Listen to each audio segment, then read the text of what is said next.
You were going to be so blown away by these two young women from our area because they won a huge prize from the University of Pennsylvania in their senior year to help start a program to help empower our high schoolers to love themselves in their own bodies just as they are. Christina Miranda and Amanda Moreno won a $100,000 Penn President's Engagement Prize to fund what they call Be Body Positive Philly. The goal is to address eating disorder risks in our schools right here in Philadelphia, and let's meet them this morning. So we have Christina Miranda, who's from New Jersey, and Amanda Moreno, who's from Miami, which we're all jealous of.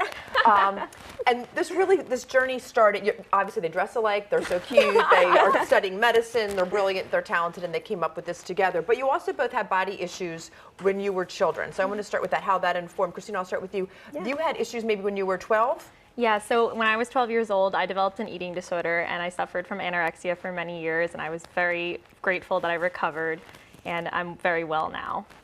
And how about yourself? Yeah, so a little bit about myself. I am a first-generation immigrant, and I think, growing up, a lot of it was so many messages you get from people, about your accent, and, it's a lot of cultural differences, and, when you're in a Hispanic household, sometimes there is a lot of commenting on your body image.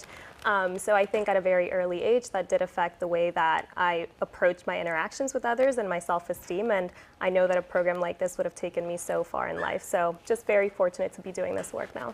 So you're training undergraduate students to go into the high school, so they're sort of close in age, almost age appropriate, yes, and to change the conversation. So they're going to have, this Absolutely. is a 10-week program, which I like, that's really long. Yes. How do we change that conversation? What are we going to, what's the plan? What's the wording that we use? I'll start with you, Christina. Yeah, so we talk a lot about self-confidence, self-esteem, intuitive eating, how to do joyful movement. You don't have to run if you don't like running. You can ride your bike. Just changing the way that students view health, exercise, and wellness, as well as their own self and bodies. And so, Amanda, what is intuitive eating? Yeah, so intuitive eating is a really interesting concept we teach our students, and it really is just about listening to your body's needs. So listening to when your body is telling you that it's hungry, when you're full, what types of foods make you feel good and make you feel energized throughout the days, what type of foods don't make us feel so great. And something I really love about our program is that we let the students lead the discussions and tell us how they feel about these topics. So at the end of the day, they come up with their own definition of health and what well-being means to them personally. And sometimes we get hung up on labels for things like these are good foods, right? These are bad foods. And why is that harmful? Or even just talking about I think when you were younger, someone in middle school, they talk about your diet and having a diet. But why should we reject these diet sort of culture and plans? Yeah, we should reject diet culture because everyone is so different and there's no prescribed way that we should be eating or exercising. Everyone's bodies are different, and even if we all ate exactly identically, we would all look so different. So that's one of the main reasons that we need to reject this harmful diet culture. Yeah, absolutely. So as they are applying to medical schools right now and moving ahead with their future and doing everything, you're running the nonprofit right now. Yes, we are full-time. And you went from 2 schools last year virtually to 7 in person. Let's pop up the names of all the different schools that we're helping out. And particularly, I want to bring this and stress this. Often when we think of eating disorders, we think of young white girls. And this is affecting even maybe disproportionately some of our marginalized communities, minority communities. What are some of the figures with that one? Yeah, so I think usually the picture we have of an eating disorder is young, white, affluent women. But in reality, we know that eating disorders really do affect minority groups, as you mentioned, disproportionately more. We know that Black teenagers, for instance, are 50% more likely to present with bulimia. And I know, Christina, you can... And actually, binge eating disorder is more prevalent in all minority groups.